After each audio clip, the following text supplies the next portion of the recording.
Now, I'm just going to read something really delicious from this book, Alvin Boyd Kuhn, and it's called The Tree of Knowledge. Just magnificent, explaining how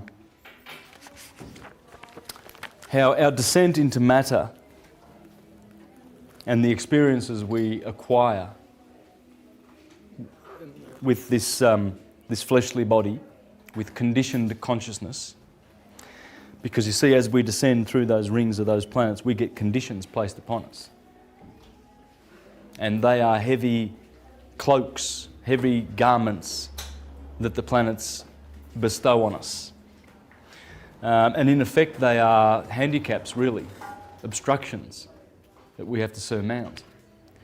So, but in our ascent, this is a beautiful little illustration that Alvin Boyd Kuhn makes to help one appreciate what's going on. He says, we can conceive the dramatist as desiring to veil the open sense by a playful ruse. Well, he's talking about this drama, this story of us coming down.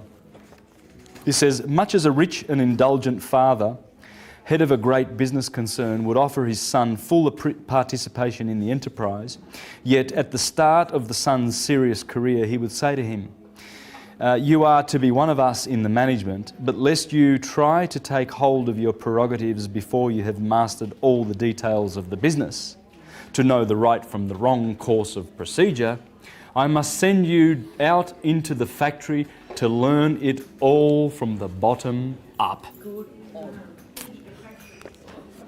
Yeah, sweep some floors, boy. And then when you learn all the, the mechanisms and, all the procedures, then you'll be fit to sit in my seat one day. So this sums up almost incontestably the gist of the logic of the situation. Let the argumentative chips fall away where they may, and it does bring out rational light when all previous exegesis has left the matter shrouded in Stygian darkness. It may be the final basis of all sanity in our religious psychology to understand that even God cannot give unto his children, beloved children, the bliss and blessedness of divine life without imposing on them the ineluctable condition that they earn the right to it by developing the capability for it in the time-tempting mill of evolution. Well said. Alvin Boyd Kuhn. Anything you read of Alvin Boyd Kuhn, and this is a must. Okay? Who is this King of Glory? Because he has exposed all of these dramas in here and how Jesus is the Son, S-U-N, of God in the skies. But what it means to us is consciousness. It's also referring to consciousness. It's also referring to our heart chakra. It's also talking about electricity. L. You see, why do you think the light and electricity was called electricity with an EL, L. That's one of the Elohim. Well, because that's where it comes from. Electricity comes from L.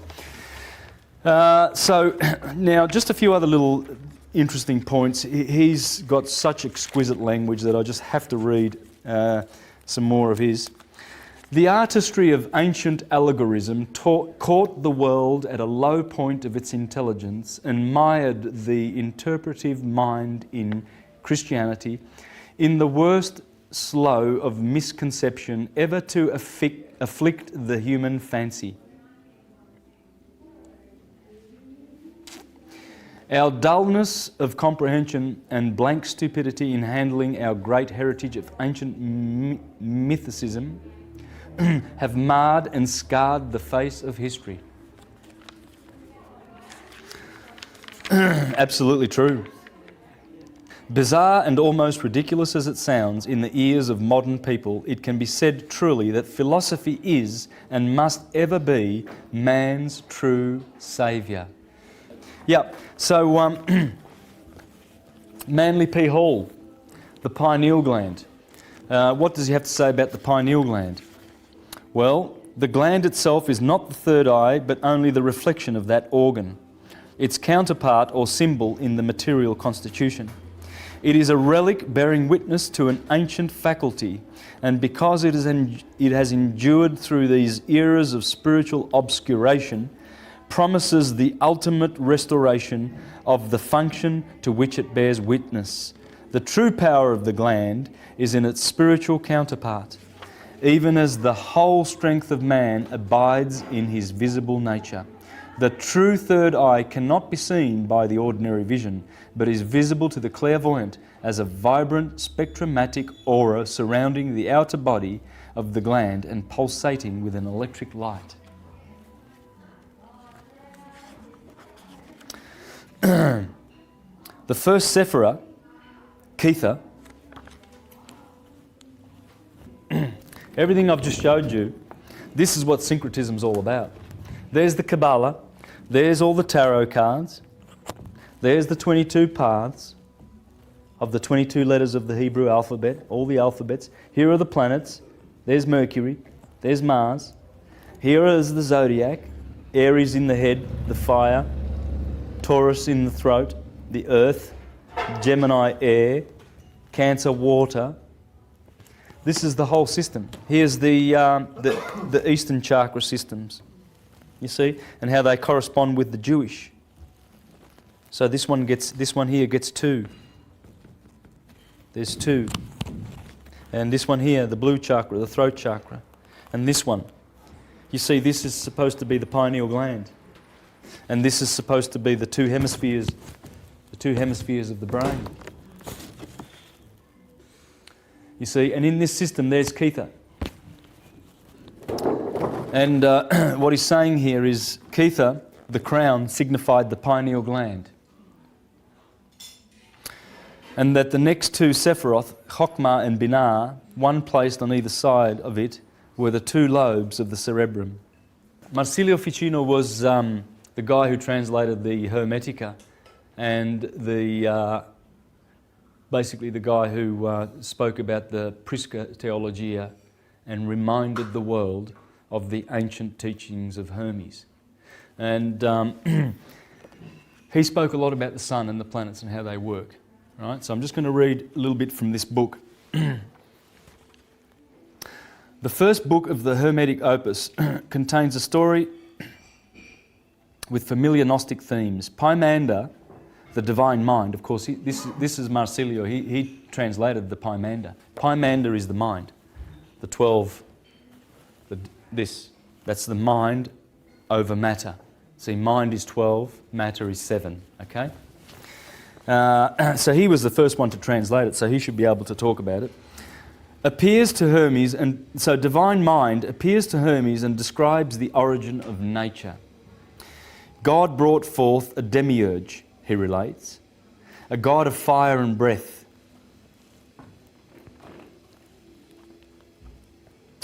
who fashioned 7 governors, who envelop with their circles the sensible world.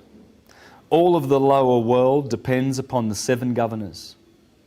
Then the Father God created a man in his own image, a man so beautiful that God fell in love with him. He allowed the man to enter the sphere of the demiurge and there to behold the 7 governors. Obviously the pattern of mankind comes from here. That's what it's talking about. But he allowed that pattern to be introduced into this solar system. Okay? Because that's where the creation happens. The creation did not happen here on this earth as literalist evolutionists teach, Darwinians. Or as the theocratic types will teach you, oh, God made Adam from the dust, literally, and Eve from the rib. You know, it's literal to them because they cannot see the 3 dimensions that are coming up out of this. They can't see those hidden pictures because they're not looking and they don't care to look. They want someone else to tickle their ears in church. Oh yes, priest type. You know, who cares what you do in your private time? Probably, you know, with little boys. They don't care about that.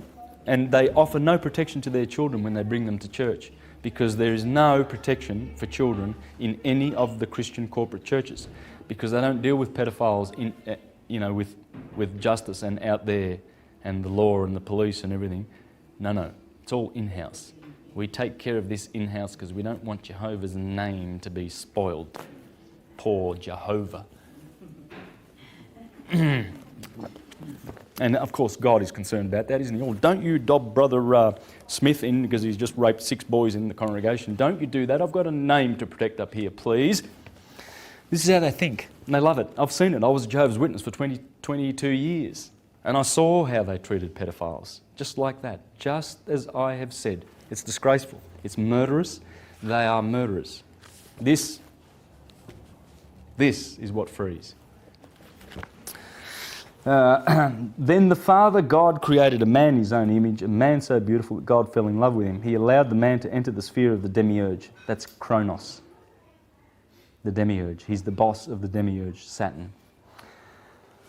And there to behold the 7 governors. They too fell in love with him and gave him part of their rule. Finally, the man broke through the circles of the governors to know the power of God himself.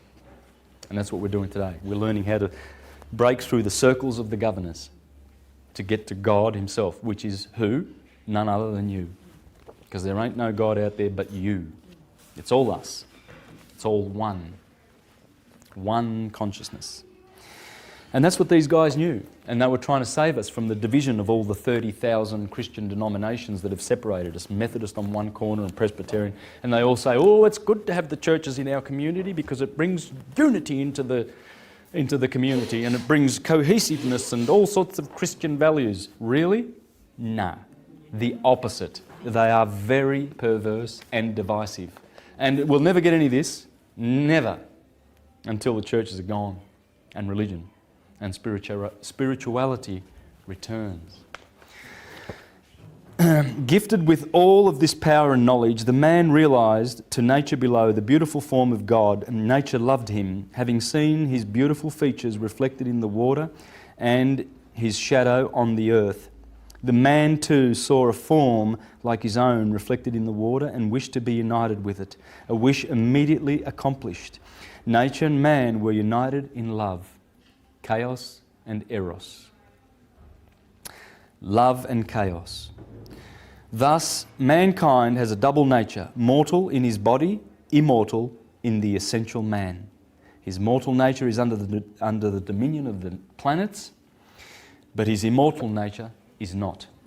That's reading from page 56 of The Planets Within of Marsilio Ficino. Now, the Red Sea is your blood. Alvin Boyd Kuhn again. Turns up in all the interesting books, this guy, because he writes them.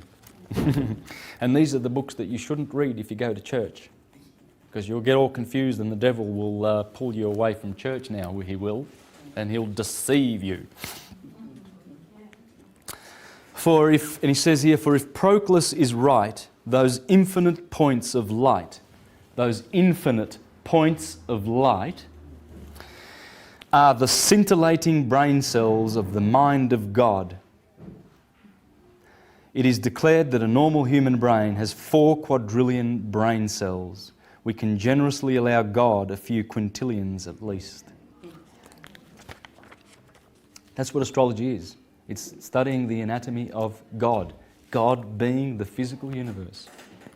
You see, in this Hermetic system, there are 2 gods. There's the causal God who remains still. And that God there is probably best described by Pseudo-Dionysius when he talks about this wonderful cause. Let me just share a little bit from here. He talks about divine names, okay? Because this guy is a Neoplatonist of the 4th century, and he's not going to put a name on God. You know, the Hindus call it Anama, with the privative A in front of Nama. Nama means name. Anama means no name. You don't name this dude. You don't name it. There's no name. If you can name it, it's not him. It's not it. It's something else, and you're fooled. Okay, so this is what they say. This is why we must not dare to resort to words or conceptions concerning that hidden divinity which transcends being, apart from what the sacred scriptures have divinely revealed. For if we may trust the superlative wisdom and truth of Scripture, the things of God are revealed in each mind in proportion to its capacities. And the divine goodness is such that, out of concern for our salvation, it deals out the immeasurable and infinite in limited measures. Just as the senses can neither grasp nor perceive the things of the mind, just as representation and shape cannot take in the simple and the shapeless, just as corporal form cannot lay hold of the intangible and incorporeal. By the same standard, the truth of truth, beings are surpassed by the infinity beyond being, intelligences by that oneness which is beyond intelligence. Indeed, the inscrutable one is out of the reach of every rational process. I can go on. I mean, the divine names is full. This is the kind of divine enlightenment into which we have been initiated by the hidden tradition of our inspired teachers, a tradition at one with Scripture. So this does not conflict with anything in the Bible. It's just that the people who are interpreting it think that it has got nothing to do with each other because they don't understand it. You see? And he's saying divine mind gave it to us. I mean, I read this in my first presentation on astrology from Firmicus Maternus, saying how divine mind through Mercurius, Hermes Trismegistus, gave us the secrets through careful observation, many, many years of observing the stars and what they do. So he says, as long as religions cling to the lower rungs of the scale of interpretation of their scriptures, there will be endless points of difference between them. If they will lift the sense to the upper third and fourth levels, the apparent outer grounds of difference will dissolve in the unity and harmony of a lofty conceptual enlightenment. Here's another great one, Manly P. Hall, the Occult Anatomy of Man, in which here he explains that the Holy Land is the body. And he exposes all of these from the Scriptures. I'll just give you some examples. The sacred river is the spinal canal, which has its source among the peaks of the mountains. The holy men in their retreats represent the spiritual sight of the human brain, and there are 7 sleepers of the Quran who must remain in the darkness of their caves until the spirit fire vitalizes them. The brain is the upper room referred to in the Gospels, where Jesus met with his disciples. And it is said that the disciples themselves represent the 12 convolutions of the brain. It is these 12 convolutions which later send their messages by means of the nerves into the body below to convert the Gentiles or preach the gospel in the Middle Earth. You see? So Jesus is up here, the king, and the 12 convolutions of the brain. And through the nervous system, he sends his disciples to go preaching to the Gentiles below. And the Gentiles are down here in Sodom and Gomorrah, because that bottom chakra, where sodomy happens, is called Sodom. And the one above is Gomorrah. You see, it's the Holy Land. The Jordan is here, it's in the head. And the Jordan starts from the feet of Aquarius. You see, Aquarius is pouring down, and he starts that river flowing, the Eridanus, and the Eridanus goes all the way to here, to the Pleiades. The 7 sisters. Who are the 7 sisters? They're everywhere. Those 7 just appear everywhere in our culture. Subaru, the Pleiades. It's the pineal gland, right? There it is. And that's the Eridanus. You see, so John the Baptist, January. Janus is John. That's just John. Don't be fooled. This month used to be called the baptism month, because as the sun climbs up from the 25th of December here, he gets a hell of a baptizing by January the Baptist, the water bearer. And he says, look, the Lamb of God who takes away the sin of the world.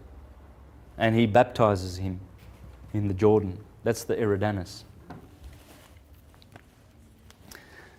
There's a lot of this stuff in here. Okay, I'm not going to be able to dwell much on this, but Pythagoras taught on the internet. Oh, okay. Or you can go to the Theosophical Society on Russell Street. They have a lot of this Manly P. Hall stuff, and most of these guys, you can order it through them.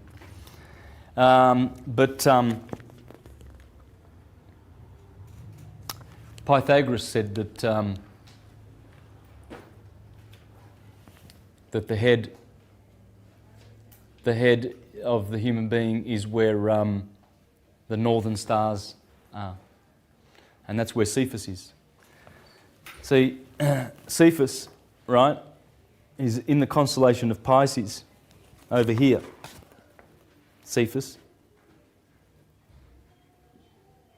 That's another name for in the Bible for the Apostle Peter. Jupiter.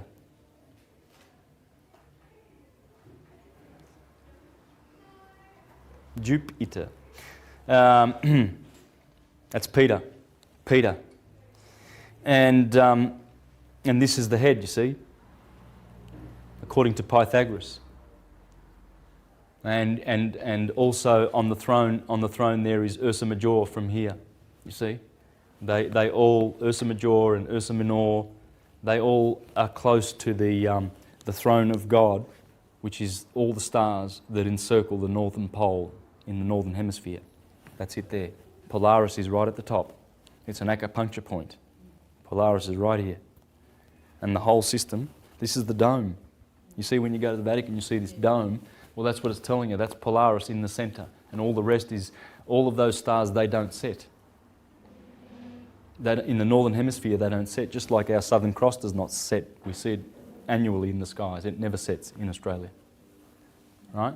So the northern star, that describes a circle, which is 30 degrees from the Polaris, or 30 degrees from the centre. Everything that is 30 degrees from that, that's Mount Meru, Shambhala.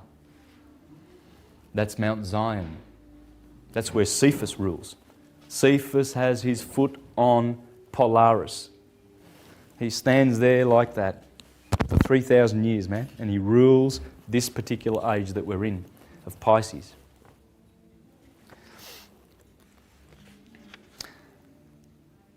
So the spirit not only leaves, but also enters the body through the crown of the head, probably giving rise to the story of Santa Claus and his chimney. Chimney. That's the one with the mushroom.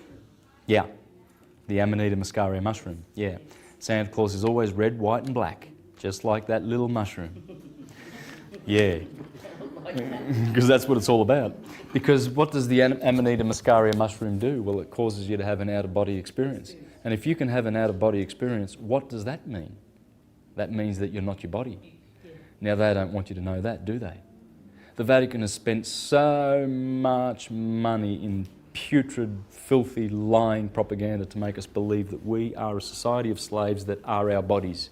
And those bodies can go out and get a career, get a job, get a sports career. Or let's pay, let's pay David Beckham $40 million for 1 year to go to Galaxy, or whatever. So you see all these sportsmen who are getting $100 million a year. And then you see 2 billion of our brothers who are starving to death. And these sportsmen love to get on these Fox, lifestyle shows to show their, beautiful mansions in Doubleday, Sydney. And, oh yes, I've got a $5 million house in Australia, I've got a $6 million house in Liverpool. And, some of our Australian soccer players, do this. Yeah, and I think to myself, you buffoons. You buffoons. You think you're your body, do you? You think you own the molecules that have assembled your house in Doubleday, do you? Well, this is the sad story for these people who have descended and gotten themselves entangled. Entangled because, you see, when we come down here, we already make our pact not to be deceived by the priest and the salesman on every corner. And you look around, man. You go to the city in Melbourne, you see the priest and the salesman. The biggest and the best buildings are the cathedrals and the banks. And they work together. The bullion brokers and the people who put the spell on the money. They must put their spell on the money, and they work together, and they always have. And this cabal is about to be undone. By what? By our consciousness. All evil destroys itself like a cancer. It will eat itself until it is finished and consumed. Just watch how the Rockefellers start killing the Rothschilds, and the Rothschilds start killing the Morgans and the Schiffs and the Warburgs, and you watch what happens now. You'll see heads are rolling because Saturn, here, the guy that they pay so much homage to and harvest his energy to enslave the rest of mankind, is going to give them a bit of justice. The two lobes of the cerebrum were called by the ancients Cain and Abel. Cain, Abel. Male, feminine. This guy kills this guy. In fact, that's why they won't let you write with your right hand. You see, because the left brain is masculine and it dominates this hand ruled by Mars. That's Mars, this is Mars. This is the killing hand, you see. If they can get you, and if they see you working with your sinister hand, left hand, they soon smack that out of you and you're writing with your right hand, yeah, to keep you really unbalanced, rather than teaching us to be ambidextrous, right? Or perhaps if you're inclined to be left-handed, we'll go for it, and that will balance out the two hemispheres. They want us in here, because this fella, he sees the trees, he don't see the forest, okay? They need the feminine side to do that. And have much to do with the legend of the curse of Cain, which is literally the curse of unbalance. You see, this is the unbalance is happening here, where Orion, that's Cain, is killing the bull, Abel. Abel is a bull, Abel, El. And that's what's happening here. The two hemispheres are here in the brain. The human brain is here, you see, and Cain, Orion, is killing the bull, his brother. And that's the unbalance, or the spirit of equilibrium. For the murder of the spirit of equilibrium, Cain is sent forth a wanderer upon the face of the earth. The spinal cord is an elongation of the brain, and some authorities even claim the cord to be capable of intelligence throughout its entire length. This cord is the flaming sword which is supposed to have stood at the gates of the Garden of Eden. The Garden of Eden is in the skull, within which is a tree bearing 12 manner of fruit. Remember, I said this is the Garden of Eden. It can't be here.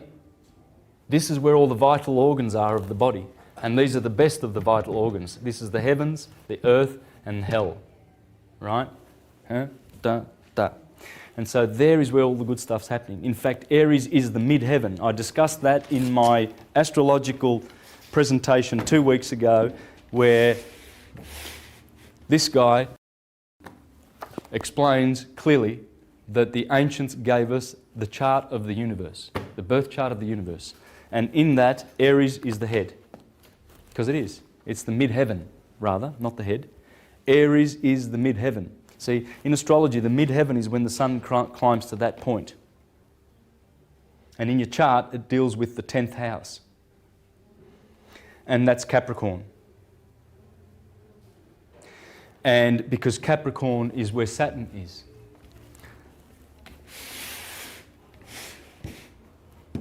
Saturn. So the 10th house, you see, although the houses go down from the ascendant, they go down this way. That'll be the first, second, third, when you're doing your astrology. To understand the meaning of the house and what it stands for, you have to go this way.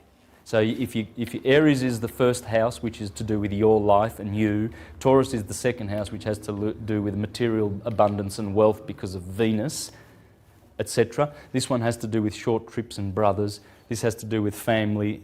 Yeah, this has to do with pleasure, this has to do with illnesses, the house of death, etc. When you get to this guy,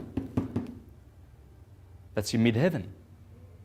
Because when the sun, remember Hercules climbing up to the pillars of Gemini, and he finally gets up there and he slams down those pillars because he's conquered the holy mountain. Well, that's where you get your honours, and it happens in Capricorn, where Saturn is. Because Saturn's the old man who does 30-year orbit. No one does a 30-year orbit. Jupiter's 12, Mars is 2, trumps them all. So he stands, he's old man Kronos, you know, and he stands there and he's waiting for the honours. That's why I always look at your 10th house in astrology and see what planet is there and what goods are there for you to see, you know, how you will be honoured spiritually, not necessarily by the world. You don't need to worry about that. You know, you don't have to get an Academy Award or anything like that, because that's, you need to sell your soul to get to that level. Most people, trust me, 99% of the actors have sold their souls to get to the top there. And one clear evidence of that is they're totally silent about the fact that they've been manipulated and handled by CIA controllers ever since they entered and sold their souls to Hollywood. They won't tell you that. But there's a few guys getting out there. There's a guy called Randy Quaid, the brother of Dennis Quaid, who revealed a couple of months ago about the Star Whacker Club that exists in Hollywood. There's a certain bank or certain banks that go around whacking guys like Heath Ledger, Michael Jackson to get at their estates, you see. And this bank went on record, well, at least Randy Quaid said, you can see this on the internet, on YouTube, he said, there's a bank that told me that said, we prefer dead actors, they don't get in the way. What do you think happened to Marilyn Monroe and Elvis Presley and Rudolph Valentino and James Dean, etc.? People. These guys, there's some smart lawyers that have placed themselves in Hollywood, and they are there to bring you to fame and glory and then kill you and take your money. That's what they did to Michael Jackson. It was a whack job. Simple as that. There's plenty of proof.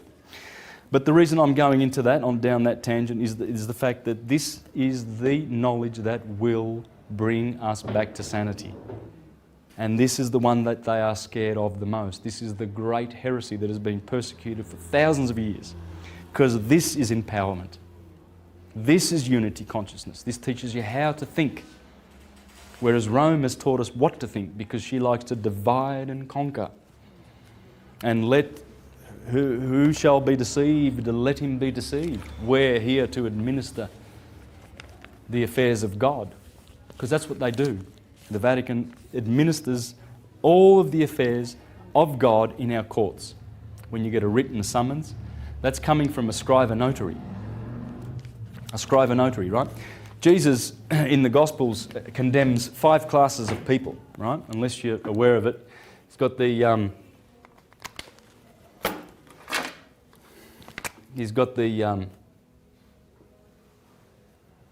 Sadducees. I'm spelling this wrong, I know that. Please don't pay. The Pharisees, the scribes, lawyers, and tax collectors. That's it. And who are they? Are they still around? Oh yeah, you better believe it. These guys, scribes,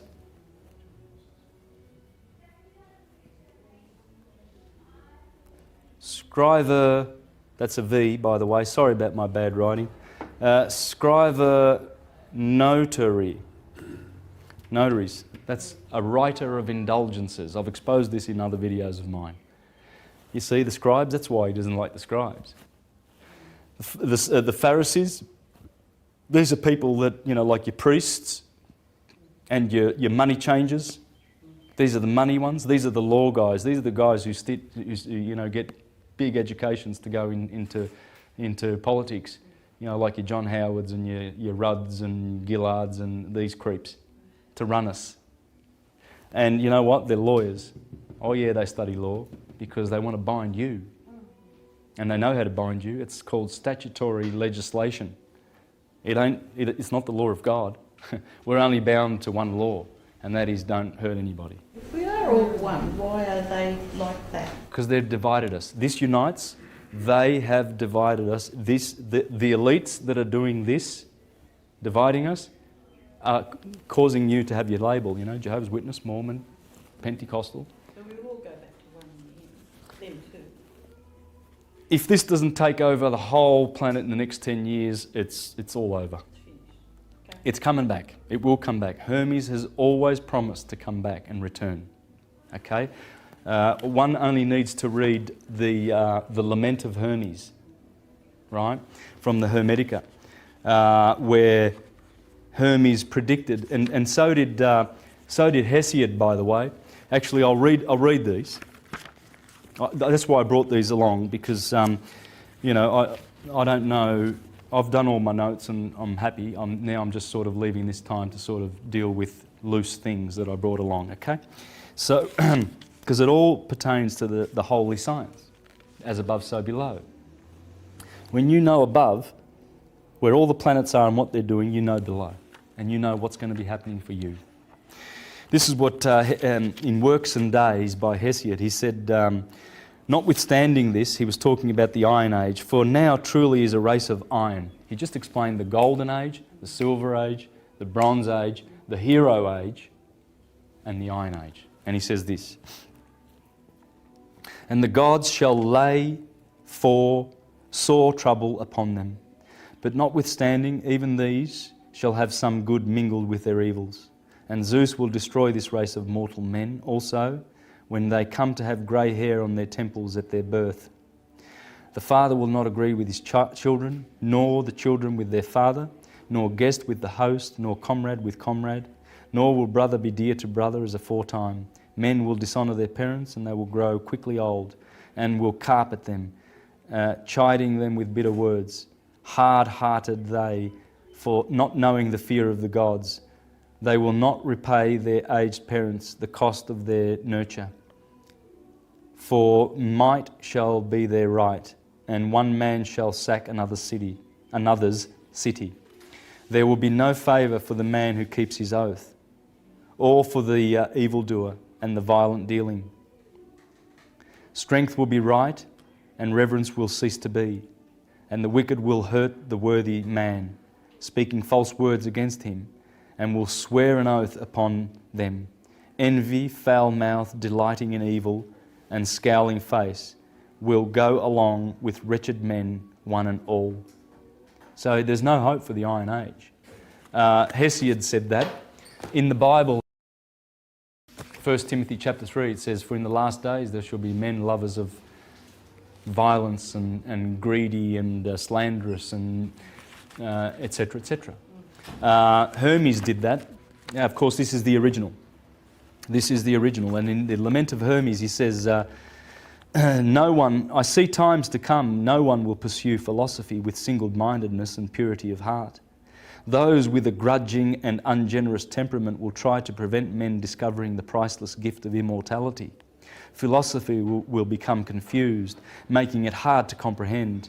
It will be corrupted by spurious speculation. This is long. This is a long prophecy. But Hermes foresaw because he knew the cycle. He knew that the golden age that Saturn bequeathed to Jupiter, and then Mars and then Venus and all these planets have taken over. And respectively, we've been in Jupiter for 2,000 years. Jupiter's now giving back the reins to Saturn. Before that was Mars. There was a lot of wars going on in that time. And then Taurus, there was a lot of, bull worship and Mithra and slaying of bulls, and the Hindus with their, reverence for the bull, etc. The Egyptians for Hathor. It comes from the age. You see, you always honour the sign that the sun is in.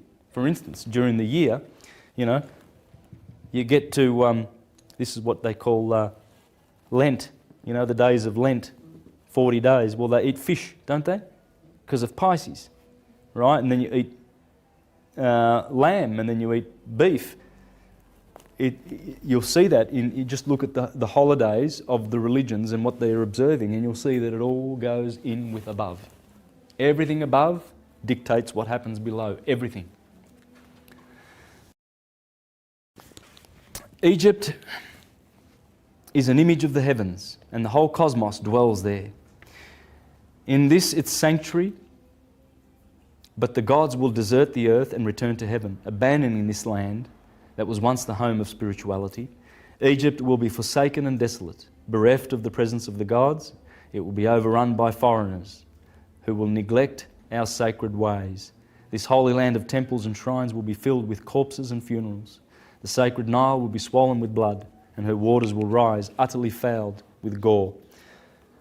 But I foresee that in times to come, clever intellectuals will mislead the minds of men, turning them away from pure philosophy. It will be taught that our sacred devotion was ineffectual, and the heartfelt piety and assiduous service with which we Egyptians honour Atum was a waste without reward. Egypt will be widowed. Every sacred voice will be silenced. Darkness will be preferred to light, No eyes will rise to heaven. The pure will be thought insane, and the impure will be honoured as wise. The madman will be believed brave, and the wicked, look at it, like George Bush, you know, turns up, you know, in Iraq with a military uniform and hops off the helicopter, and all these idiots who watch Fox, and all those buffoons, you know, Glenn Beck and all those idiots on there spewing forth their vomitous lies, and they think, oh, George Bush is a hero, he's a hero. Well, Egypt's just telling us they're buffoons. You know, the buffoons are the ones that are called heroes. And the heroes, we put them in mental asylums like Ezra Pound. You know, the true heroes, the true aristocratic, spirit-loving, wise philosophers, they get thrown into mental asylums. That's what it's saying. Knowledge of the immortal soul will be laughed at and denied. No reverent words worthy of heaven will be heard or believed. Nothing will remain of your religion but an empty tale, which even your own children will not believe. Nothing will be left to tell of your wisdom but old graven stones, etc., etc. So you see, Hesiod said it, Homer said it, the Bible says it. It's the Dark Ages. It's simple as that. These are the Dark Ages. Iron, there's 2,000 years of iron and a lot of bronze here. We've had basically 5,000 years of the time of Amun, 5,000 years of the time of Amun, which means hidden, according to Stephen Miller. You see? And according to Stephen Miller, he says that Akhenaten, who was around about here, tried to bring back the age of Aten, which was here. This was the age of Aten over here, going back here. Aten, and this is Amun. 5,000 years of darkness, according to the Egyptians, the indigenous wisdom keepers. Now, the philosophers also spoke much about what we need to do in our thoughts, our speaking, our actions. For instance, Epictetus and Seneca, first century philosophers. Marcus Aurelius based a lot of his wisdom on Epictetus's writing. And by the way, these are the two philosophers that most people suspect in history that Christian principles were based on, these guys. Seneca was Nero's philosopher and Epictetus was a contemporary. And there are scholars out there who swear black and blue that these are the two guys, because when you read, you read Epictetus or Seneca and you will find principles that leave this book for dead.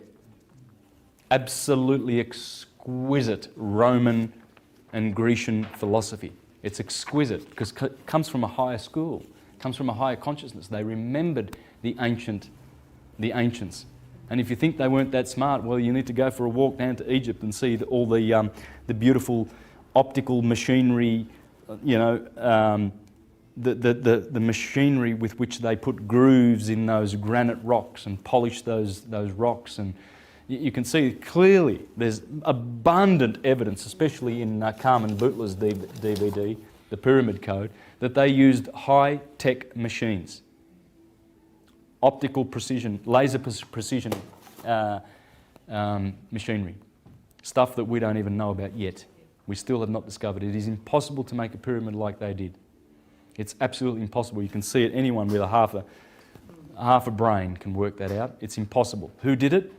Well, the higher consciousness. The higher ages did it.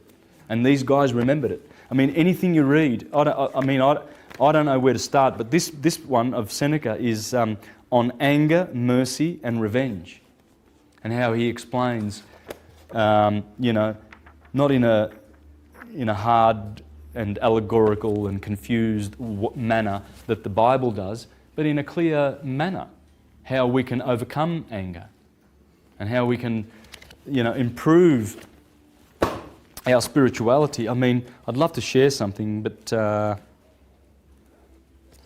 think I'll press forward. Because what I want to discuss is the diet of the vegetarian philosopher. Okay? And this is important because remember the word animal, it has to do with, the eating of flesh, according to the philosopher, has to do with the shedding of blood. And that's soul. animal. Whereas plants, there's no bloodshed. Plato in the Republic urged that the upper classes should abstain from eating meat. Not only a vegetarian diet was the healthiest option, but growing plants also requires less land than producing animal food. Porphyry, in his book,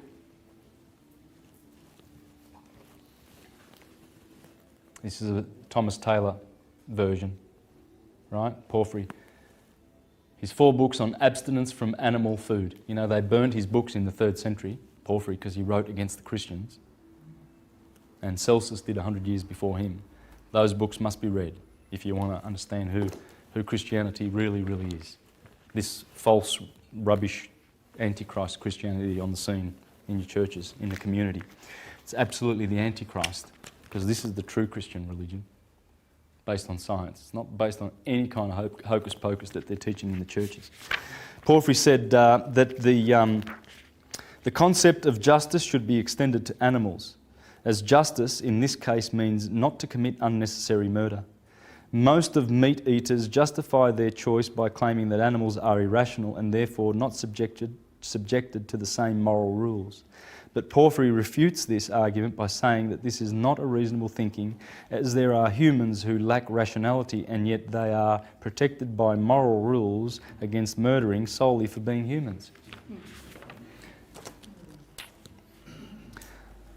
Thus, Porphyry says that it is not completely accurate to believe that animals are irrational, as they have memory, sensations, fellow feeling and prudence.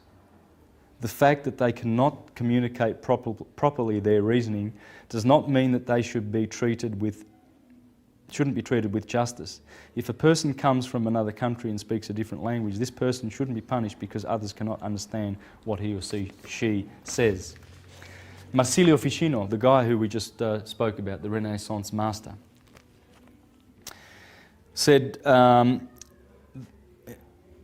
he argued that a vegetarian diet could help a person elevate consciousness and purify the body. He encouraged his followers to become vegetarians and abstain from anything that could enslave the senses, such as the kind of bodily pleasures that could dominate the mind. Plutarch in his tractate on the eating of flesh, he argued that people are not naturally carnivorous, but gluttony makes them cruel, as the desire to please the senses with the taste of flesh becomes more important than the life of other living creatures. Allowing animal slaughter unnecessarily only indicates that men are being dominated by their bodies. In accordance with the Platonic philosophy, Neoplatonists defend that the mind should govern men's principles.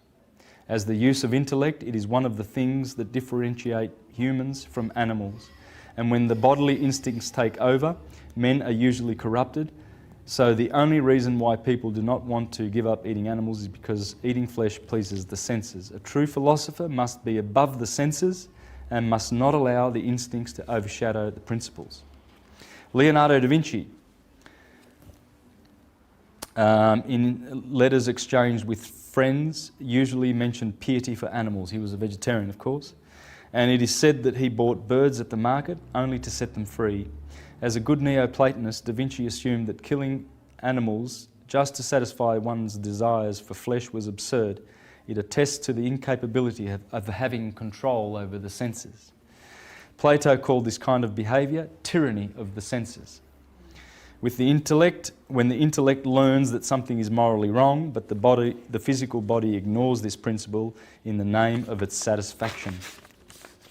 Plutarch says, "We can claim no great right over land animals which are nourished with the same food, inspire the same air, wash in, drink the same water that we do ourselves, and when they are slaughtered, they make us ashamed of our work by their terrible cries. And then again, by living amongst us, they arrive at some degrees of familiarity and intimacy with us." He goes on to say, Plutarch, in his essay on flesh eating, "If they could now assume consciousness and speak, they might exclaim, 'O blessed and God-loved men who live at this day, What a happy age in this world's history has fallen to your lot, who plant and reap an inheritance of all good things which grow for you in ungrudging abundance. What rich harvest do you not gather in? What wealth from the plants, from the plains? What innocent pleasures is it not in your power to reap from the rich vegetation surrounding you on all sides? You may indulge in luxurious food without staining your hands with innocent blood. While as for us, wretches, our lot was cast in an age of the world the most savage and frightful conceivable. We were plunged into the midst of an all-prevailing and fatal want of the commonest necessities of life from the period of Earth's first genesis. While yet the gross atmosphere of the globe hid the cheerful heavens from view, while the stars were yet wrapped in a dense and gloomy mist of fiery vapours, and the sun, Earth itself, had no firm, regular course. Our globe was then a savage and uncultivated wilderness, perpetually overwhelmed with the floods of the disorderly rivers, abounding in shapeless and impenetrable morasses and forests. So what he's saying there is the animal feels, what a time to be alive at this, the worst time in which humans just come along and just rip your head off and eat you. That's from the point of view of the animal. Nothing puts us out of countenance, not the charming beauty of their form, not the plaintive sweetness of their voice or cry, not their mental intelligence, not the purity of your diet, their diet, not superiority of understanding. For the sake of a part of their flesh only, we deprive them of the glorious light of the sun, of the life for which they were born. The plaintive cries they utter we affect to take to be meaningless, whereas in fact they are entreaties and supplications and prayers addressed to us by each which way. Is it not the satisfaction of your real necessities we deprecate? It is not the satisfaction of your real necessities we deprecate, but the wanton indulgence of your appetites. Kill to eat, if you must or will, but do not slay me that you may feed luxuriously. So in other words, the animal's saying, I don't begrudge you, you need to eat. But must you slay because for your better eating? You've already got eating. There's already food out there. There's cherries and apples and bananas and carrots and pumpkins. Why does blood need to be spilled? This is the thinking we might have to address if it concerns us. Alas for our savage inhumanity. It is a terrible thing to see the table of a rich man decked out by those layers of corpses, the butchers and cooks. A still more terrible sight is the same table after the feast. For the wasted relics are even more than the consumption. Have you seen this? I'm privileged to be able, I'm a musician, a professional musician, so I get to do corporate functions, So, you go to a function of, say a bank break-up party at the end of the year or something, right? And you see all these diners and all these intellectuals that go to celebrate the corporation, you see, and I get to play and watch their behaviour. And I see how much food, they've got the choice of grapes and watermelon and all sorts of carcasses. They bring out fish and they bring out meat and they bring out all sorts of food. And as Plutarch says, the wasted relics are even more than the consumption. And yet people are starving to death on this planet. These victims then have given us their lives uselessly, as other times, from the mere niggardliness. The host will grudge to distribute his dishes, and yet he grudged not to deprive innocent beings of their existence. Well, I have taken away the excuse of those who allege that they have the authority and sanction of nature. That man is not by nature carnivorous is proved in the first place by the external frame of his body, seeing that to none of the animals designed for living on flesh has the human body any resemblance. He has no curved beak, no sharp talons, no claws, no pointed teeth, no intense power, or stomach, or heat of blood, which might help him to masticate and digest the gross and tough flesh substance. On the contrary, by the smoothness of his teeth, the small capacity of his mouth, the softness of his tongue, and the sluggishness of his digestive apparatus, nature sternly forbids him to feed on flesh. And that's what Sri Yukteswar says in The Holy Science. There's a chapter there on flesh. And it's absolutely not for human consumption.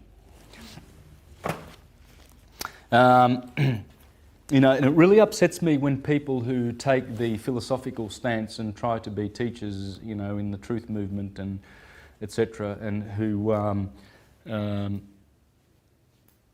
do the opposite, you know, and teach that it's beneficial. And I know that people are doing this, and it just really, really makes me so distraught. It's absolutely not beneficial at all for anything. There's nothing beneficial in eating flesh at all. Not a thing. Nothing. You know, it's toxic.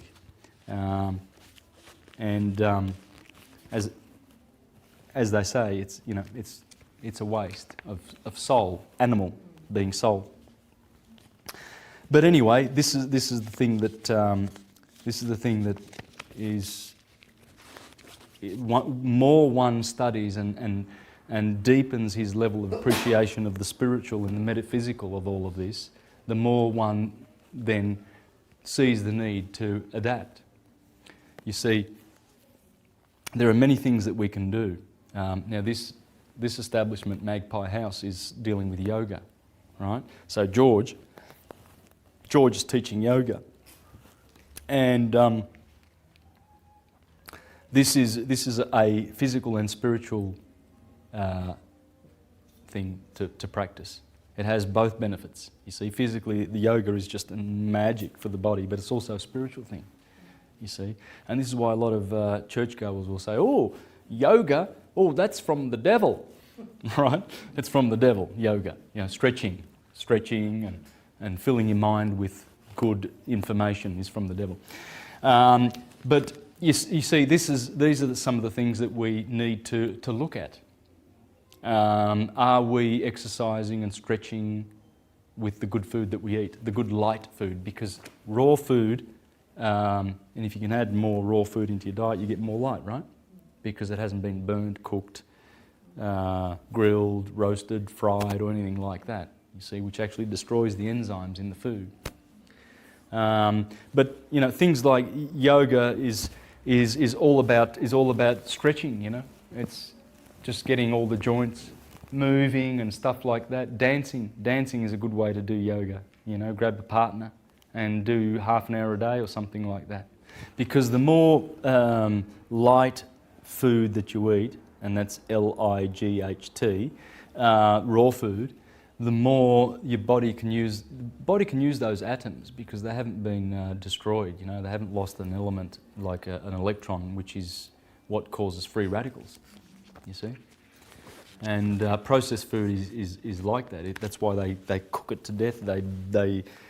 It's fried, and cooked food is actually destroying the food, the goodness of the food.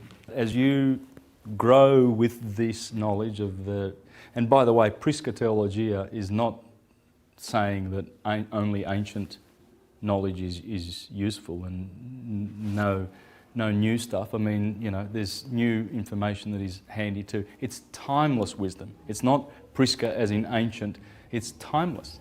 And as you learn this timeless wisdom, then you grow and you see the need to shed things that you discern for yourself that are no good for you anymore.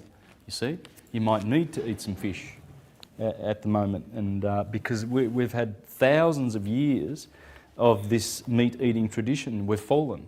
You see, the tyranny of the senses. And in some cultures, they eat humans. They've gone one step further and they've gone to cannibalism, right? They're not satisfied with just eating animals. But we fell to that condition. It was not like that in the past. In the past, we did not do this. And I've got proof of that. You know, you've got Ovid in the Metamorphosis 2,000 years ago, saying that, please, he's saying to fellow humans, because he was Pythagorean, and they were all, man, every philosopher was a vegetarian, right? So, the great philosophers, that is, all of them. And he says there that, you know, even Empedocles, the Sicilian philosopher, he was around the time of Pythagoras. 100 odd years ago, vegetarians were called Pythagoreans. Yeah, Pythagoreans, yeah. But as we go, you know, we can make these decisions for ourselves, because you know what you need and you are a priest unto yourself. Simple as that. So no one's giving anybody any hard and fast rules, and no one's standing up trying to be the best example. I'm not, certainly not. You know, so don't. I try to tell people just that I'm not there to give real, deep, and specific advice of any way to live. I know yoga's good. I do it. You know, I practice my own yoga at home. I do my own stretches and look after. I feel which muscles need, you know, a stretch, elongation. Where I might do a little bit of dancing to relax, or something like that. Breathing is very, very important, to learn how to breathe. Unfortunately, a lot of people are breathing incorrectly, right? You see them do this, you know, they suck in here and they breathe in here when they're breathing in. That doesn't make sense. If you blow into a balloon, it expands, right? So when you're drawing in, everything should be just going straight down through the diaphragm, right down the bottom. You know, just it should be sort of going all the way down to the feet, if you can. You know, you envisage the breath going down to the feet almost, and expansion. And then when you blow out, then you can contract. You know, but I can see people's breathing from you know, a long way away. I can see whether they're breathing correctly or not. That needs to be corrected first, because once you can get, and there is a philosophical school that suggests that you've been given a certain number of breaths. Yeah, you've been dished out a certain number of breaths, and once they expire, you expire. That's what they say. So they teach, and I think it's in the East where they say, so breathe slowly, because you're going to live long. Yeah. And you'll find most of these geniuses and most of these great inventors. Francis Crick, for instance, discovered DNA on LSD. Okay? This is why the likes of Aldous Huxley and Timothy Leary, you know, advanced the idea that, you know, we need to try some good, mind-expanding, natural plants that have DMT in there. DMT is what the pineal gland produces, you see. Dimethyltryptamine, and it causes you to have visions. This is the visionary eye. Yeah, well, the war on drugs is basically, you know, it's a confused war, because why would they be attacking plants that are just growing like psilocybin mushroom and plants that have DMT, when they should be going after the, you know, George Bush, when he declares a war on drugs, he should be going after, you know, your barbiturates and your what other sort of drugs that are bad, you know, not lumping them in with entheogens, psychedelics and hallucinogens, you know, and that's what they're doing. They're doing that because they are the ones who make the drugs, they are the drug traffickers, and they've been exposed many times, so I'm not just making this up.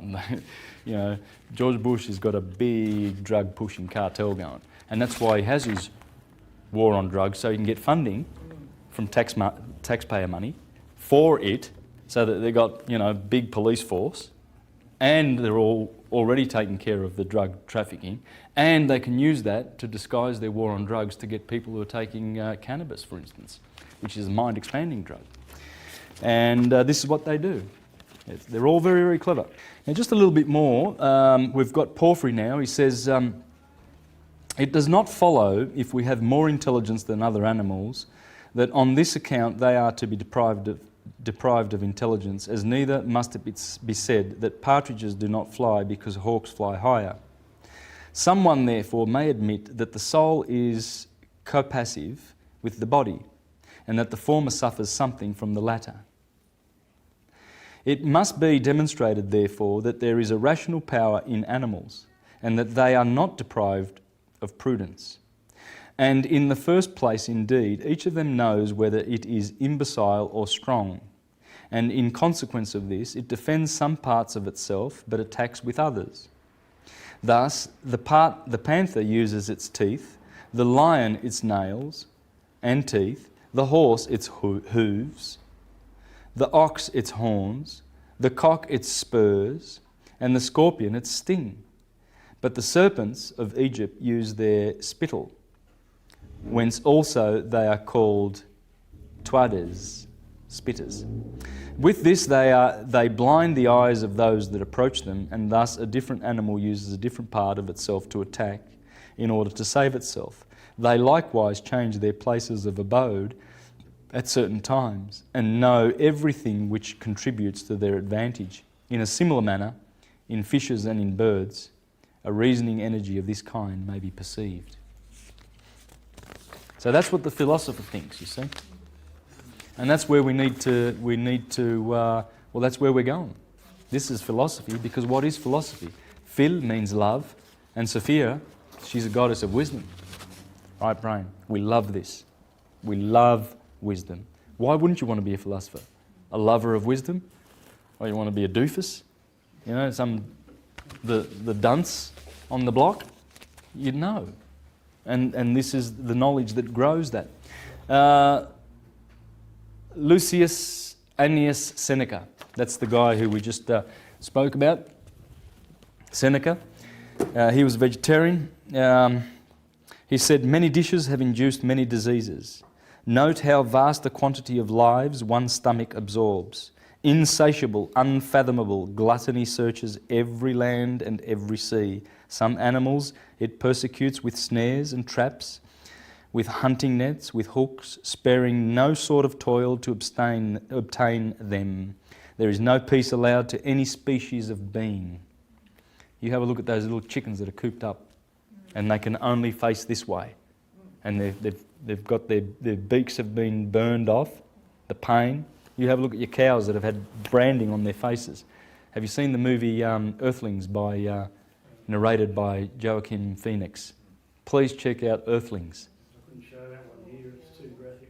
It's too graphic, but it shows how what scientists are doing to animals, you know, testing on chimpanzees and injecting them with all sorts of things. I think those animals are just waiting for the morning sun to come through the window so they can be injected with AIDS and, you know, all sorts of things that Bayer and Johnson & Johnson and all of these big pharma run by the Vatican. We don't see it. We don't see what's going on in those laboratories, but you've got little chickens and little guinea pigs and innocent little animals. Plotinus, everyone's favourite. He was in the 2nd century, Neoplatonist, student of Armonius Saccus, I believe. But anyway, this is what he says in his 9th tractate. The intellectual principle, the ideas and the authentic existence. All human beings from birth onward live to the realm of sense more than to the intellectual. Forced of necessity to attend first to the material, some of them elect to abide by that order, and their life throughout make its concerns their first and their last. The sweet and the bitter of sense are their good and evil. They feel they have done all if they live along pursuing the one and barring the doors of the other. And those of them that pretend to reasoning have adopted this as their philosophy. They are like the heavier birds which have incorporated much from the earth and are so weighed down that they cannot fly high for all the wings nature has given them. You know that pelican, right? When he grabs a big fish, right, and he tries to get away. He's got too much fish in his mouth, right? He's saying people have, filled their heads with opinions, Oh, and my opinion's right, yours is wrong, and I think it should be like this, and it's all heavy with opinion, and they can't fly. Because it says all human beings from birth onward live in the realm of sense. You see, when you trust those 5 senses, what does it feel like? Feels like an elephant. Right, right, but it could be a bear, and it's about to, eat you. you can't trust your senses. You can't trust your sight and your hearing, you know. And that's where this mind, the sixth sense, this is where, well, I mean, we have to trust our senses, don't we? That's what we've got. That's what the brain, I mean, I'm seeing you by virtue of my eyesight. So my brain's telling me that you're there. So I need that so I know who I'm looking at, right? But these are pure, what is seen through the eye is not how it really is. It's the reality of appearances, you see. Just your perception, and everybody's perception can be different. That's right. Others do indeed lift themselves a little above the earth. The better in their soul urges them from the pleasant to the nobler. But they are not of power to see the highest, and so, in despair of any surer ground, they fall back in virtue's name upon those actions and options of the lower form, of the lower from which they sought to escape. But there is a third order, those godlike men who in their mightier power, in the keenness of their sight, have clear vision of the splendour above and rise to it from among the cloud and fog of earth and hold firmly to that other world. Looking beyond all here, delighted in the place of reality, their native land, like a man returning after long wanderings to the pleasant ways of his own country. You see, what they're saying is eventually the godlike one, or the one that looks for God, you know, the cause of it all, he just doesn't satisfy, he's not satisfied with studying effects. He wants to know the causes, you see. Then he returns back to that land after he does mighty searches. He searches for the truth. And what is the other place, and how is it accessible? It is to be reached by those who, born with the nature of the lover, are also authentically philosophic by inherent temper, in pain of love towards beauty, but not held by material loveliness. You see that pelican? That loveliness of that fish, but it can't fly, so it gets killed. Taking refuge from that in which, taking refuge from that in things whose beauty is of the soul, such things as virtue, knowledge, institutions, law and custom, and thence, rising still a step, each to the source of this loveliness of the soul, thence to whatever be above, that again, until the utmost is reached. It's just exquisite. Plotinus is... here is the Nag Hammadi Gospels, okay?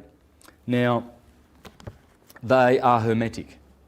They talk about Jesus, but not as a historical person, because that's how Jesus should be spoken about. Jesus is not a historical person. In the scriptures, he is defined as the Logos. Remember? The Logos. That's where speech... See, this is the Father, the thinker, and then the Logos speaks forth, and then the Holy Spirit gets sent in Gemini to go and work. You see? So it's the Logos, it's the wisdom. It's just divine wisdom of Hermes. Everything that Jesus has ever said in any gospel can be taken directly from the mouth of Hermes. That can be proven, and it is. But there's a gospel called The Discourse on the 8th and the 9th, and that's what I'm encouraging you to read. The 8th and the 9th. That's talking about the 8 rings of the octave that we live in. So they were talking about that science in the Nag Hammadi documents. Okay? So I urge you to have a read of some of those if you're interested in knowing who Jesus really is, so we can put all this back into perspective, because Rome has told us that it's a historical person, and we will only have salvation by that historical person. I've proven with all my videos, not just this one, all my presentations, that is wrong. Jesus is in fact the the spiritual essence of who we are. Oh, look, there would have been someone historically that would have taken that name, just like there would be a historical Jesus, if you like, because the mystery school that was around in the Middle East that was churning out Jesuses was operating until Titus came along and destroyed it. Remember Titus's arch? He commemorated the destruction of the Jerusalem, and they've got the Jewish menorah. Remember that? The Arch of Titus in Rome? Well, he commemorated that, the destruction, because what they did was they destroyed one of the Mediterranean's schools where you could go and be initiated.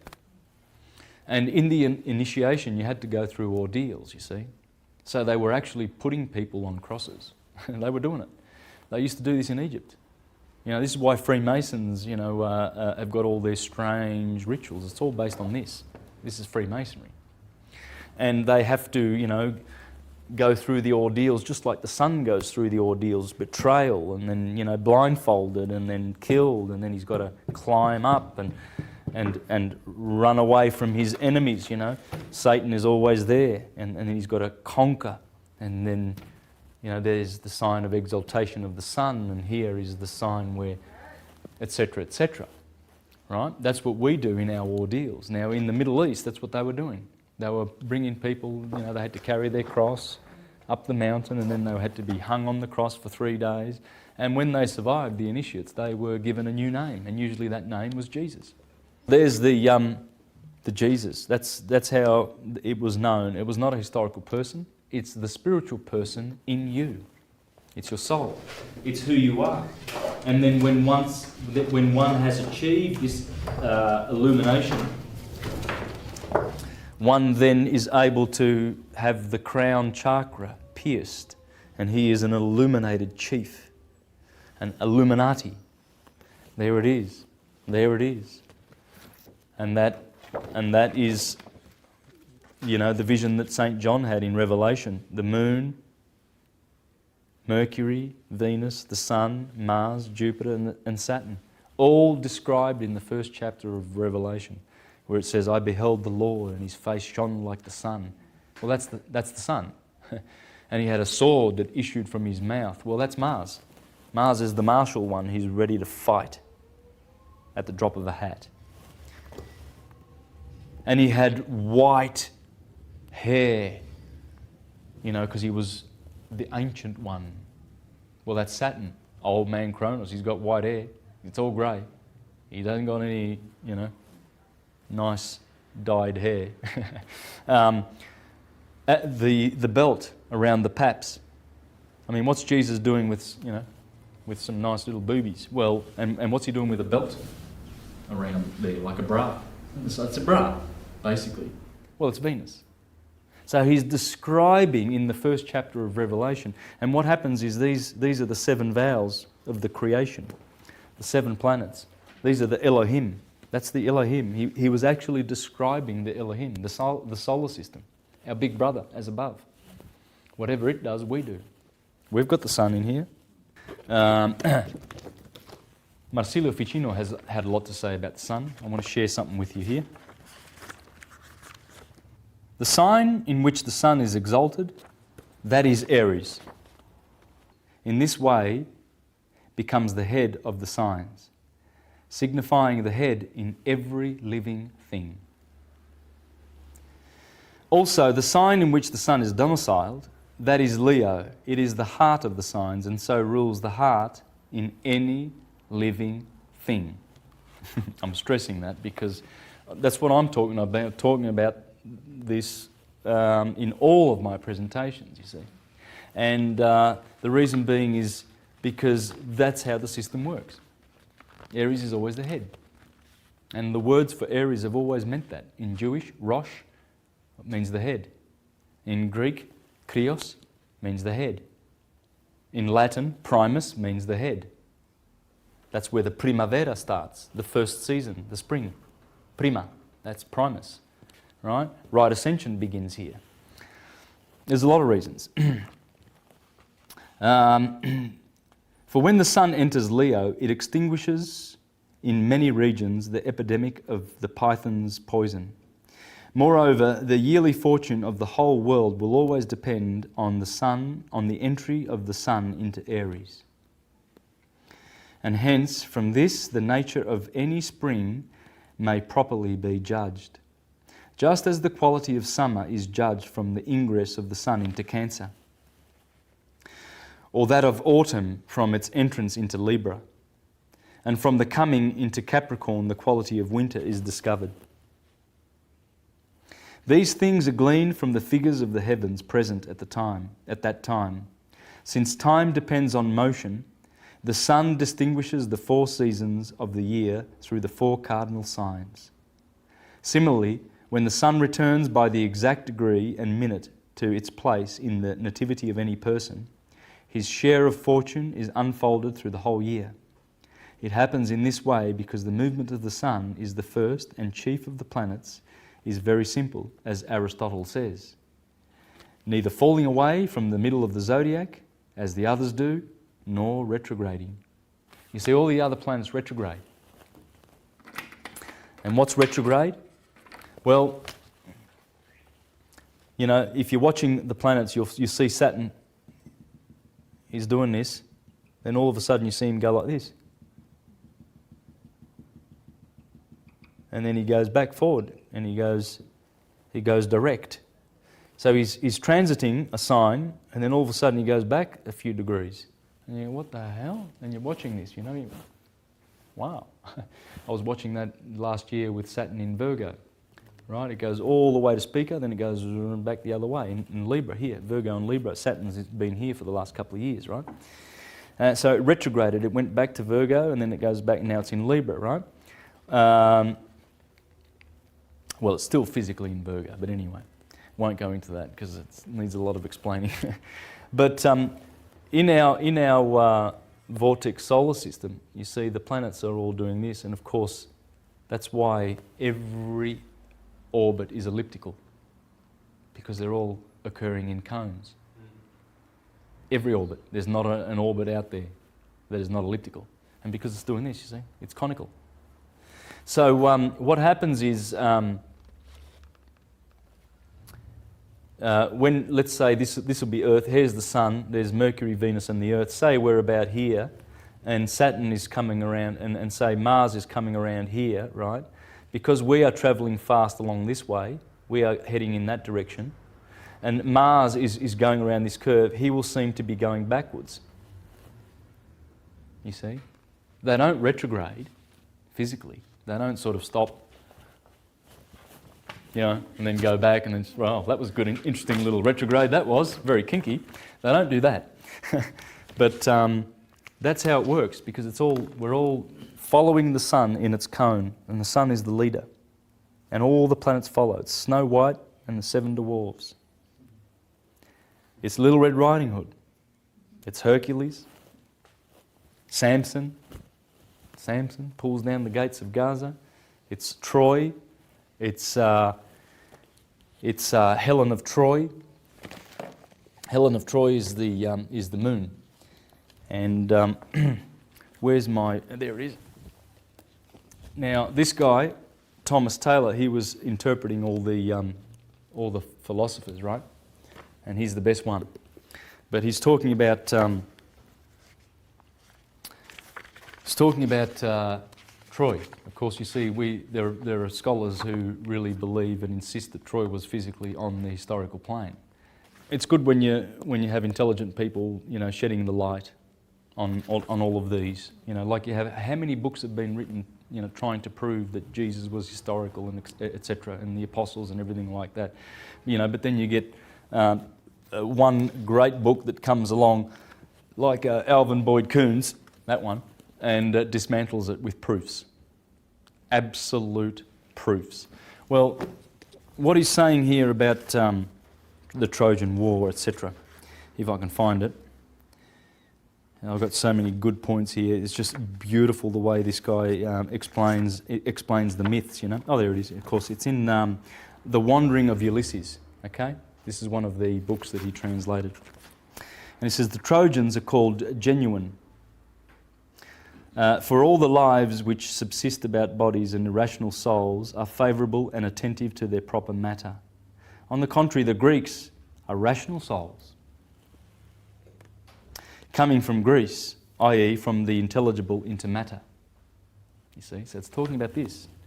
The Trojan War is talking about man, and the Greeks, of course, are going to call themselves the rational ones, coming in and experiencing the experience of matter. Hence, the Greeks are called foreign, but vanquish the Trojans as being of a superior order. But they fight with each other about the image of Helen, as the poet says, about the image of Aeneas. Helen signifying intelligible beauty, being a certain vessel attracting to itself intellect. An efflux, therefore, of this intelligible beauty is imparted to matter through Venus, and about this efflux of beauty the Greeks fight with the Trojans, rational with irrational lives. And those indeed that oppose and vanquish matter return to the intelligible world, which is their true country. You see, so when Ulysses spends 10 years returning to his true country, that's 10,000 years of incarnation it's talking about. That's talking about us. 10 is just, it's not 10 years literally, it's a symbolic number.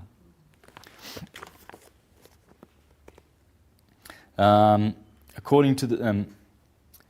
as therefore the prophet in the 10th book of the Republic, and those indeed that oppose and vanquish matter return to the intelligible world which is their true country, but those who do not, as in the case with the multitude, are bound to matter.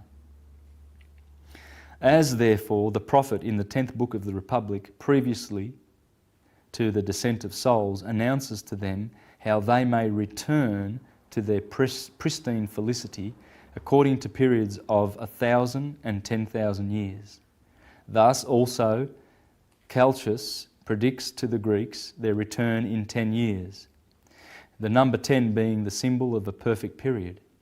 And as in the lives of souls, some are elevated through philosophy, others through the amatory art, and others through the royal and warlike disciplines.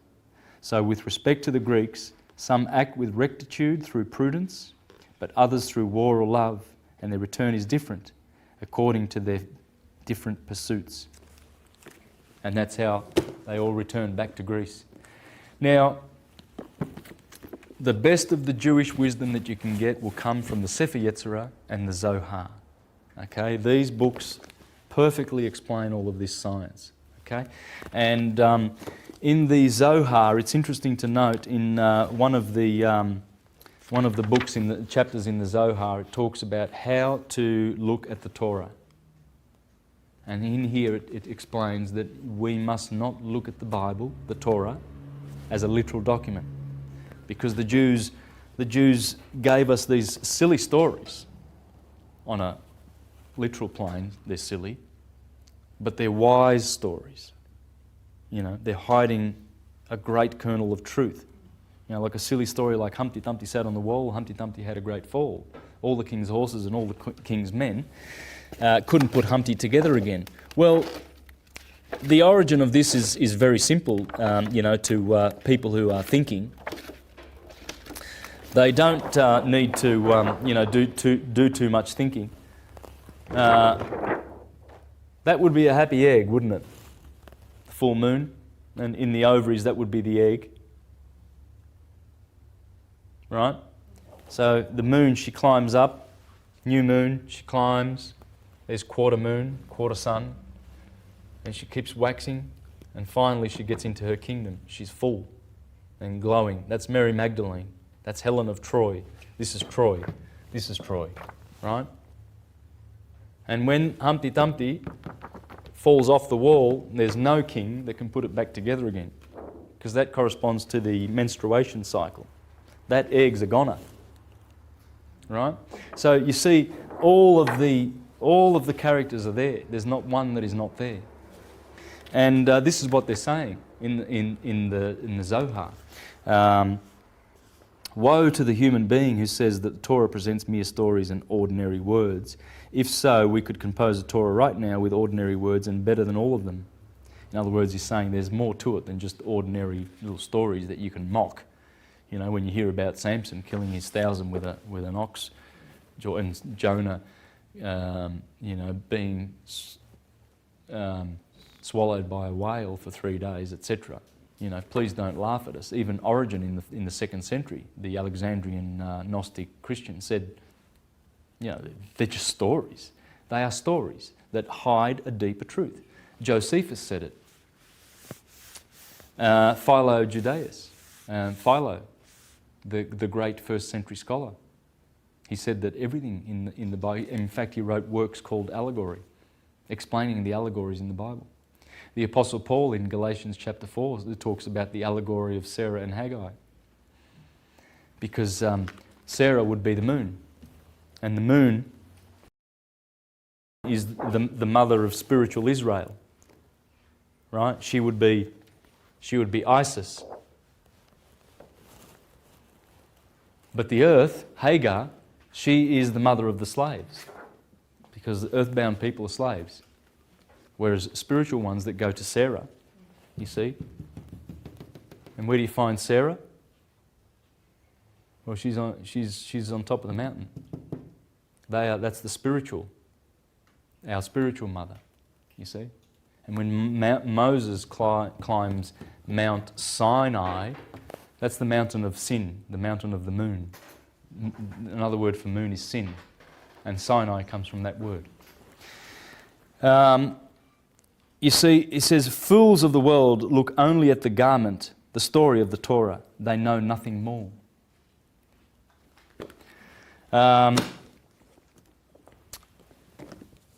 Thomas Paine, who was a Hermetist, I'm going to wind up in 5 minutes. Thomas Paine, who was a Hermetist, and one of the founders of the Republic, of the Hermetic Republic of the United States of America. And he said, as to the Christian system of faith, it appears to me as a species of atheism, a sort of religious denial of God. It professes to believe in a man rather than in God. It is a compound made up chiefly of manism, but with but little deism. And it is near to atheism as twilight is to darkness. It introduces between man and his maker an opaque body, which it calls a redeemer. As the moon introduces her opaque self between the earth and the sun, and it produces by this means a religious or an irreligious eclipse of light. It has put the whole orbit of reason to shade. The effect of this obscurity has been that of turning everything upside down and representing it in reverse. And among the revolutions it has thus magically produced, it has made a revolution in theology. As to the theology that is now studied in its place, it is the study of human opinions and of human fancies concerning God. That's all it is. You go to church, you go to Jehovah's Witnesses, human opinions, buffoons. Go to the Mormons, same crap.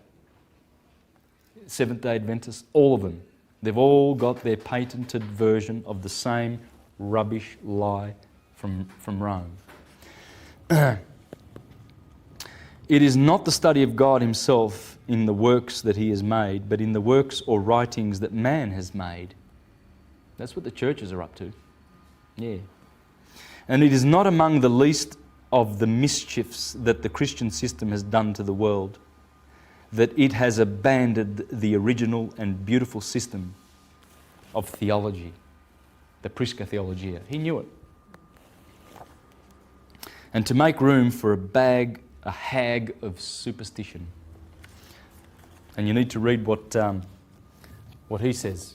He calls Christianity a dag on the spiritual evolution of the human race. A dag, like a sheep has a dag on its bum. That's what Christianity is. It's like a dag dragging us back into the world of superstition, killing scientists like Galileo Galilei and murdering prophets of this true wisdom. The age of ignorance commenced with the Christian system. But the Christian system laid all waste. And if we take our stand about the beginning of the 16th century, we look back through that long chasm to the time of the ancients, as over a vast sandy desert, in which not a shrub appears to intercept the vision to the fertile hills beyond. It is an inconsistency scarcely possible to be credited that anything should exist under the name of a religion that held it to be religious, to study and contemplate the structure of the universe that God made. So he's saying that Christianity has been opposed to the study of the universe, how God made it. It's been opposed. That's the enemy, Thomas Paine. That's what caused Teddy Roosevelt to call him a filthy little atheist 100 years later. Because, of course Teddy was, a corporate buffoon who wouldn't know what an atheist is. He wouldn't know what Thomas Paine was anyway. He's just happy to vomit out his rubbish, like all of the rest who came subsequent to the period of 1871 when they founded the Corporation of the United States, which is not the Hermetic Republic, Constitutional Republic of the United States of America. You see, everywhere where Hermes goes, he brings liberation. He did so to the Waldenses and the Lollards and the Huguenots and the Socinians and the Collegiants and the Anabaptists, etc. How many organisations, the Bogomils, the Cathars, the Albigenses, the Jews in Spain that were persecuted through the Inquisition. That was 1,000 years ago. And then the Renaissance came and they squashed that with the Reformation and the Counter-Reformation. And then the Republic came and set itself up. And this is all Hermetic. But then the Vatican saw what was happening over in the new lands and it sent its banksters over to trick people. Andrew Jackson, the 7th President of the United States, says, "I killed the banks." Thomas Jefferson said, "Democracy is mob rule." We heard what Thomas Paine says. Thomas Paine also says that the Christian religion is a parody on the sun. I've got all those quotes. I've done them in other presentations. So these Hermetists tried to save the New World, but the Vatican came a-calling. After the death of Abraham Lincoln, they set up in Washington, D.C., a corporation called the United States, headed by the Vatican. That's why you have the two fasci in the Congress in America. The fasci belong to Rome. Rome tells you where it's ruling and who it's ruling and sodomizing. It makes fools and slaves out of the world. So this information is the information that frees, and I hope that you've enjoyed the presentation and urge you all to continue studying this stuff. Grab a book, a notepad, and do this. Do the zodiac, this wheel. This is the wheel that we were blessed with. That's why this is the most known symbol in the universe. This is our science, and no one shall take it away from us. It's coming back, and it will absolutely free mankind in the very, very near future. And it will destroy the fictions of false religion. Absolutely obliterate them. It was prophesied. Hesiod prophesied it. Hermes prophesied it. They all said it. All the prophecies know that when this age comes and Saturn returns in Aquarius, big time truth. He's a truth dealer. Oh yeah, that's why he's got the scythe. He gives you life in truth and he takes it away. Everything is just with Saturn. So enjoy the Prisca Theologia and please continue to be prosperous in this information and spread it abroad, and we can help our brothers. And with that, I'd like to close and encourage anyone out there who's able to understand what I'm trying to achieve with all of this, and in particular with the 48 constellations, that I want to actually get anyone who knows how to do graphics and has equipment and time and is able to help. I would really like to reach out to anyone out there that can help me to put together a video that will have all of the stories, all of the legends, all of the Bibles and Gospels and mythologies, all of them interpretable by one short journey through the zodiac and the sun going through the zodiac from Aries. and we'll be able to see all the Bible characters and all the mythological characters in there. This is what I'd like to achieve. So if anyone out there is able to donate time and resources and any sort of skills to help me put that together, please contact me at universaltruthschool.com. Thank you.